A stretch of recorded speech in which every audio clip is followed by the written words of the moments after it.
Everyone, welcome to another Sales Wisdom podcast. Today with us, we have Branden Cobb. We're going to talk about marketing, outsourcing your marketing roles. So outsource CMO, interim CMOs. And Branden's been consulting for the past 15 years. He's been working at various companies. So Branden, welcome to the pod. Can you give us a short introduction about yourself? Yeah, hi, Charles. So excited to be here today. Thanks for having me. And as you mentioned, have been marketing for 15 years across a variety of industries, have provided consultation for companies, not just to get their marketing out and brand awareness and everything, but also actually to prove that their marketing is returning something for them. And so, so many people think of marketing maybe just as an expense. I think of it as an opportunity to grow your business and see a return. 100%. Want to talk about interim type of roles. I have a client, he's interim VP Sell. I want to offer my services as, I wouldn't say like interim VP Sales, but maybe interim CRO or interim SDR manager if you want, because I do cold email. So I want to talk about that today. Like how does one, first, let's start from the company perspective. Why would a company want to hire an interim CMO rather than an actual CMO full-time?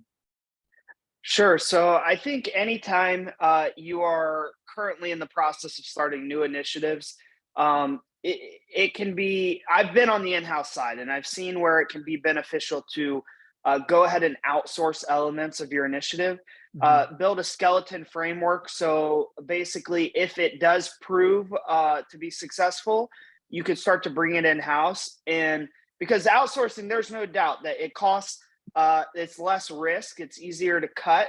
If you've got your core, which is your internal team, and then you've got all these arms sticking off the side, those arms being the contracts and different things, it's easier to cut any arm, but the body stays there. And so when you build a new initiative, if you start by outsourcing it in some elements and only really keep a skeleton team in-house, you can have a chance to prove it.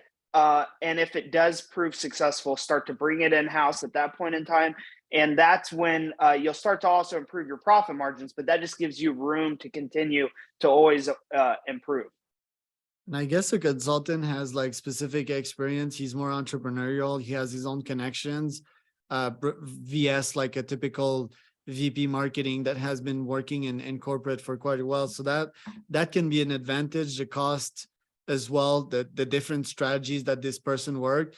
And I think most importantly is just that, yeah, it's very much contractual. On your side, do you go month per month, or do you ask for a clear commitment of at least 6 months for the client to hire you as an interim CMO?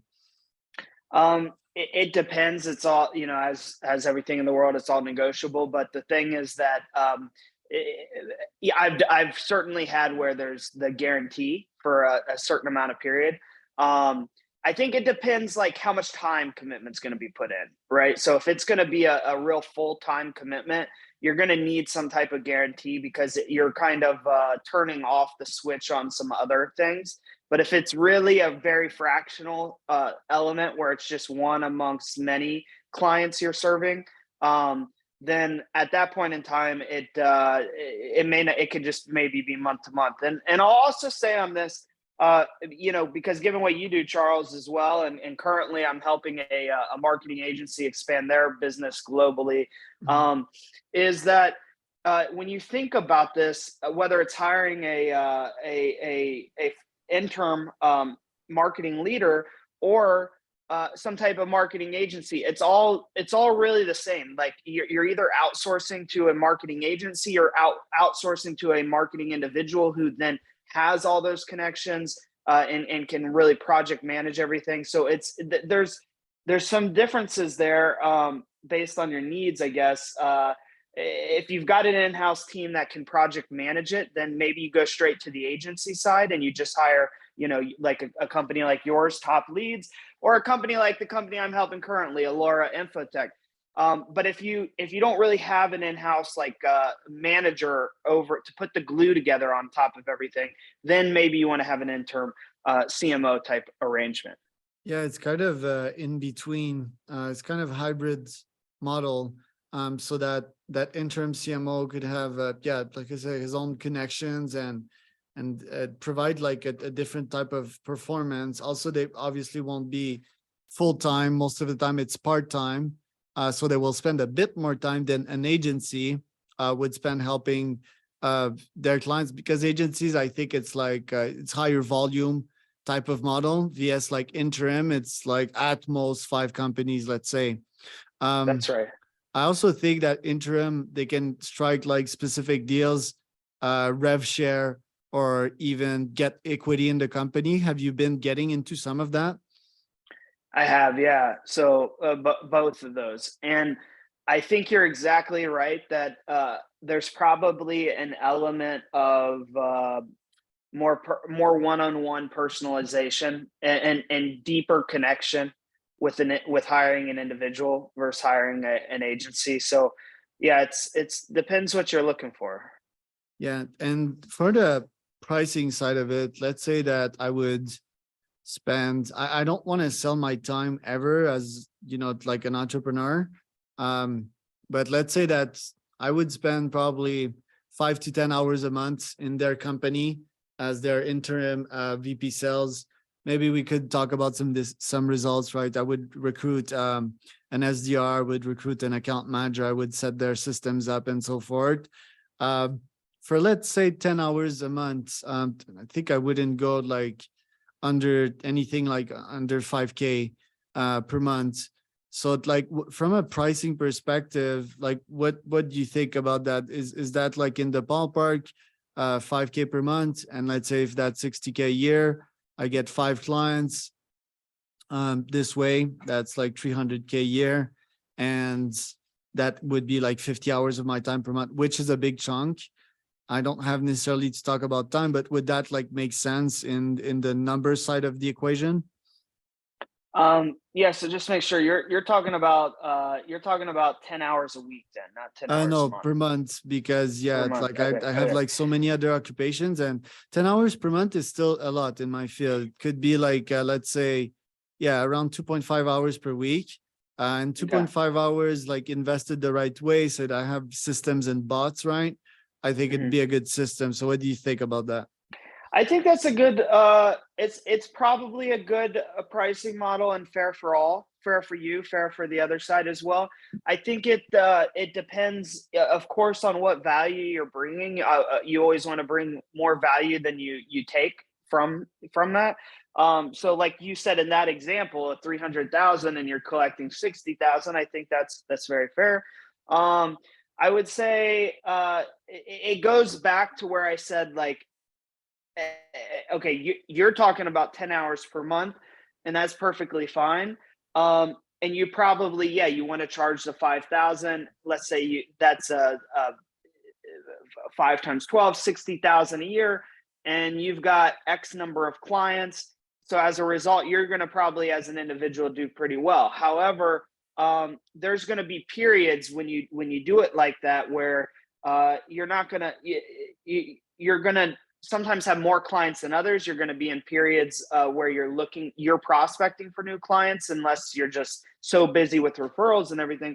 So you do charge more, probably on the less, more per hour on the less time that you're providing to a company. And then the more time you're providing to a company, it's like anything that you buy in bulk, they're buying in bulk. So let's say you're doing a 20-hour per week arrangement, because I've done all, or even the 40-hour, but it's just on a contract basis, or it could be 10 hours. If you're charging that, I basically what I try to do is make sure right now I'm working for no less than 100 an hour, the way it breaks out, which is no less than, it's just, I mean, it's over 200,000 a year.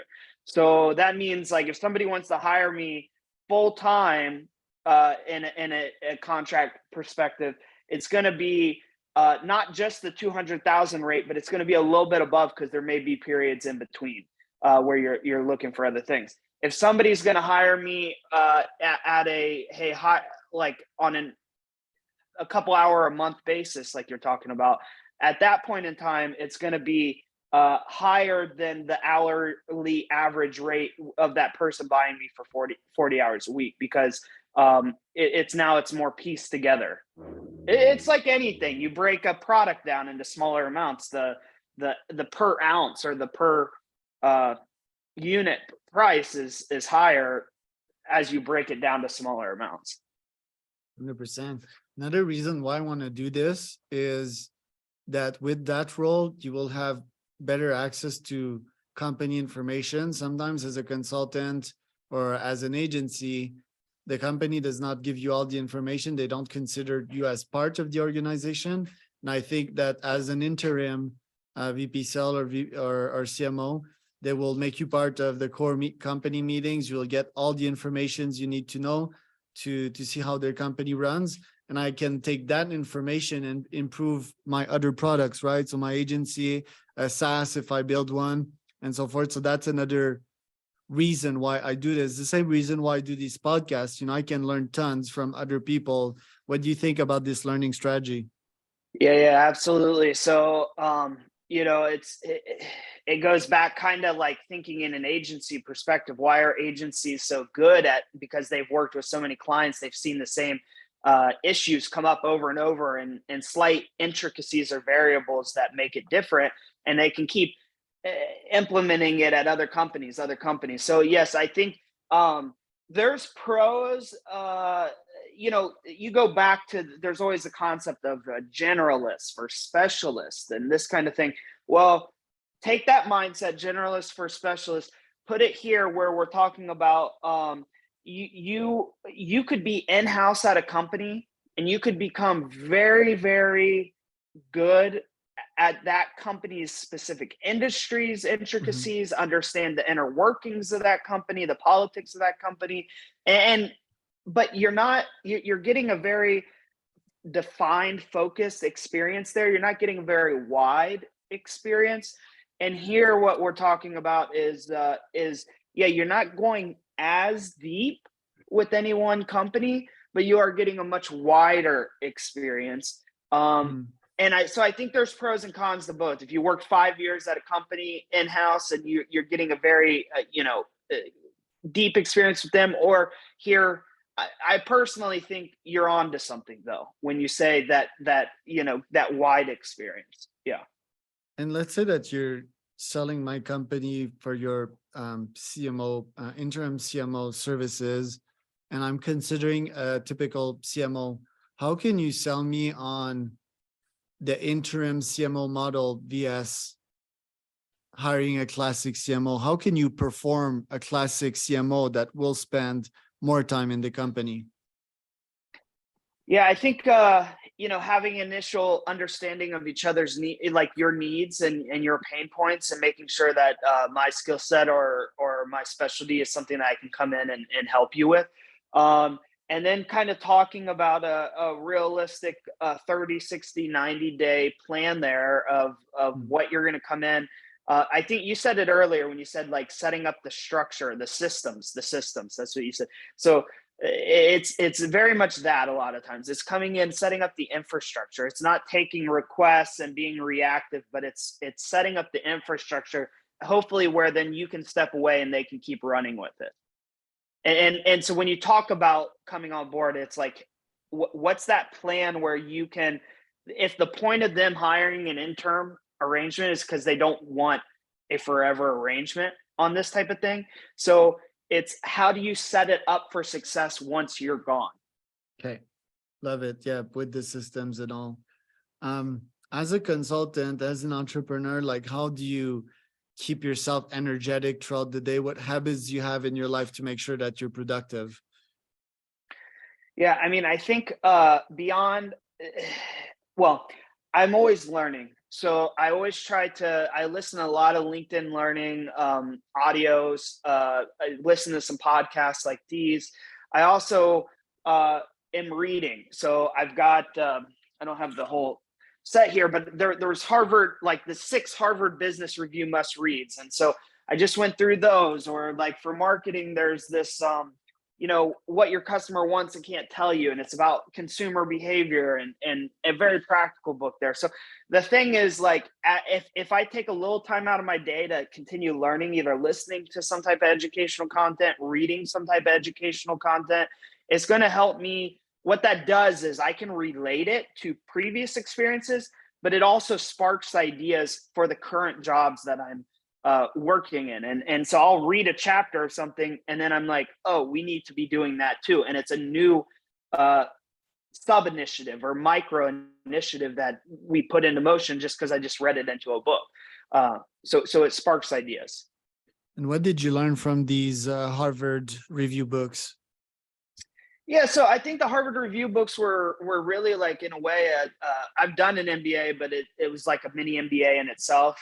It's a very well-rounded across business perspective. I think it's a lot about rallying people, change management, managing people, being most effective yourself, but then strategy. I think I learned a lot. So about, sometimes with profitability, people come in and they'll find the inefficiencies on something, and they'll optimize. And operational. So what I think I learned was that strategy and operational effectiveness are two separate things. Strategy, the overarching, umbrella framework, but the operational effectiveness is being optimizing.